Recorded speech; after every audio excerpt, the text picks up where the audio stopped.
ফুফাতো ভাইয়ের বাসার ঘর বানাতে গিয়ে হাতে একটু ব্যথা পাইছি। আর ছোট্ট কিউট একটা ভাগিনা আছে, দেখেন মাশাল্লাহ। তো দেখেন কিরকম দুষ্টামি করতেছে। আর হাতে কিভাবে মেহেদি দিলাম, সাথে কে ছিল, সবকিছু মিলে আজকের আমার ব্লগ চালু করা। হ্যালো এভরিওয়ান, আসসালামু আলাইকুম। সবাই কেমন আছেন? আলহামদুলিল্লাহ, আমিও ভালো আছি। তো সেদিন ছিল ফুফুদের বাসায় রান্না বান্নার আয়োজন। এখানে লাউ দিয়ে মাছ রান্না করা হবে। এটা ছিল সেই মাছ যেটা ভাইয়ের শ্বশুর বাড়ি থেকে আনা হয়েছিল, রুই মাছ দিয়ে। তো রান্না বান্না করে খাওয়া দাওয়া করে বাড়িতে চলে আসছিলাম। বাড়িতে এসে দেখি ভাই এর খাবার কিছুই ছিল না, শুধু একটু গরু গোশ মুরগি রোস্ট ছিল। আর রাত্রে আমি ডিম ভুনা করতেছিলাম। ভুনা না, এটা একটু ঝোল ঝোল করে রান্না করবো, সিদ্ধ করে। তো দেখেন কালারটা কতটা সুন্দর হয়েছে, মাশাল্লাহ অনেক সুন্দর। আর আমি সবসময় তরকারি কালারটা একটু লাল লাল অনেক পছন্দ করি, কারণ লাল জিনিস না হলে ভালোই লাগে না। তো এরপর এই যে রোস্টটা ছিল, এই রোস্টটা আমি একটু ঝাল ঝাল করে রান্না করব। আর ঝাল ঝাল রান্না করলে অনেক ভালো লাগে রোস্ট জিনিসটা, এই জন্য ওইটা রান্না করছি। আর এখানে ছিল শুটকি মাছ তরকারি ছিল, ওইটা একটু গরম করে নিছি। তো সেদিনে খাবারটা মাসাল্লাহ ভালোই ছিল, একটু একটু করে সব খাবার গরম করে নিয়েছিলাম। যাই হোক, সকালে একটু বের হয়েছি। বের হওয়ার পর দেখেন যে আমি যে বাসকর সাঁতারতে গিয়ে হাতে যে ব্যথা পাইছিলাম, এটা দেখেন কিরকম লাল হয়ে গেছে। তো কি করার, কিছু করার নাই। আসলে বিয়ের সাথে অনুষ্ঠান টুকিটাকি একটু ব্যথা পেলো, এটা কোনো ব্যাপার না। তাই এর ভিতরে নিজের একটু ভিডিও ক্লিপ নিয়ে নিলাম। তো কার্টুন কার্টুন ভিডিও ক্লিপ নিতে আমার কাছে ভালোই লাগে। কে কে আমার মতো এরকম কার্টুন ভিডিও করতে ভালো লাগে, পিক তুলতে ভালো লাগে, সুন্দর একটা কমেন্ট করবেন। আর এর মাঝে একটা কথা বলবো, আমার ভিডিও লাইক কমেন্ট করে শেয়ার করবেন। যাই হোক, দুপুরে খাওয়া দাওয়া করে বিকেলবেলা ফুপুর বাসায় চলে আসলাম। তো এসে দেখি যে আম্মা এখানে লাউ দিয়ে মাছ রান্না করছে। তো এখানে সবাই খাচ্ছে, আমি একটু সবাই ভিডিও ক্লিপ নিছি। সরি, লাউ না, এখানে আলু বেগুন দিয়ে রান্না করছে। তো সন্ধ্যার সময় এখানে এই যে আলিকিসি পিঠা, এটা ভাজতেছে, এটাও আমরা খাচ্ছি। আসলে বিয়ের দিনগুলো অনেক মজার ছিল, খুব মিস করতেছি। দেখতে দেখতে 1 মাস প্রায় চলে গেল। রাত্রে এখানে খাবার ছিল পোলাও এবং রোস্ট, এটা গরম করে আমরা সবাই খাচ্ছি যে যার মতো করে। আমি একটু গরম করছি, এখানে কাবাবও ছিল, রোস্টও ছিল। মাসাল্লাহ খাবারগুলো অনেক মজা ছিল, এই জন্য বারবার এটা রিভিউটা দিত। পরের দিন এখানে আম্মা ফুপুরা সবাই চলে আসবে। এখানে ল্যাব ছিল, বালিশ ছিল, সবকিছু প্যাকিং করা হয়েছে। শীতের সিজনে এগুলোর প্যাকিংটা একটু বেশি হয়, বাচ্চা পোলাপান বেশি থাকে এর কারণে।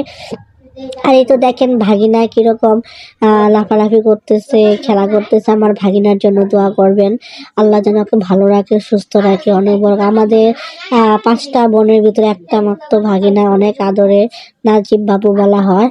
তো এর ভিতরে ভাগিনী বলতেছে যে আমাকে একটু পোলাও এবং রোস্ট গরম করে দাও। আমি একটু গরম করতেছি আর মাঝে মাঝে একটু ভিডিও ক্লিপ নিয়েছি। আসলে এইভাবে ভিডিও করতে হয়, কোনো একটা অনুষ্ঠানে গেলে কাজের ফাঁকে ফাঁকে আমি সেভাবে একটু ভিডিওটা করছি। তো এরপর ওরা সবাই বাসায় চলে গেল। তো সামিয়া আমার ভাগিনা, বড় ভাগ্নি, তোর হাতে একটু মেহেদি দিচ্ছে, আমি একটু ভিডিও ক্লিপ নিলাম। তো মেহেদি দেওয়াটা অনেক সুন্দর হয়েছে।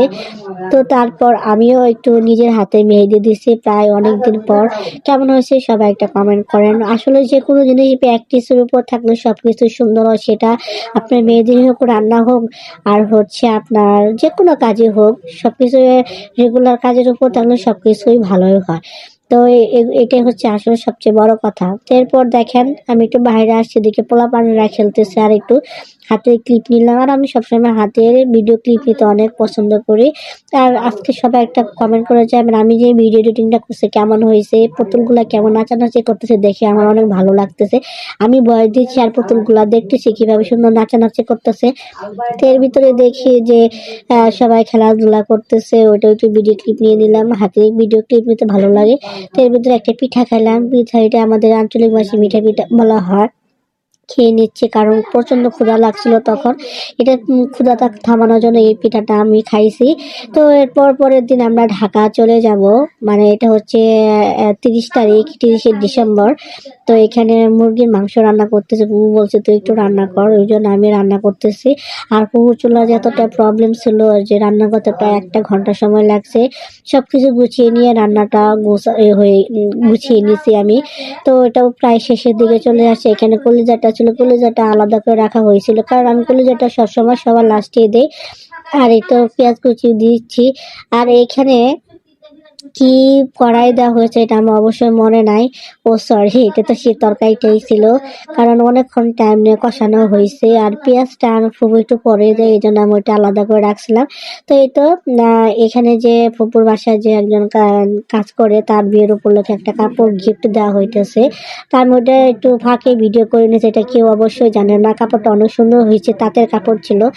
তো বিয়ের উপলক্ষে তাকে গিফট করা হয়েছে মাশাল্লাহ। তো আমরা রেডি হয়ে গাড়ি দিয়ে ঢাকার উদ্দেশ্যে রওনা হয়েছি। অবশ্যই এরপরে স্টেপে দেখতে পারবেন ঢাকাতে কি কি করছি। পাশে থাকবেন ভিডিও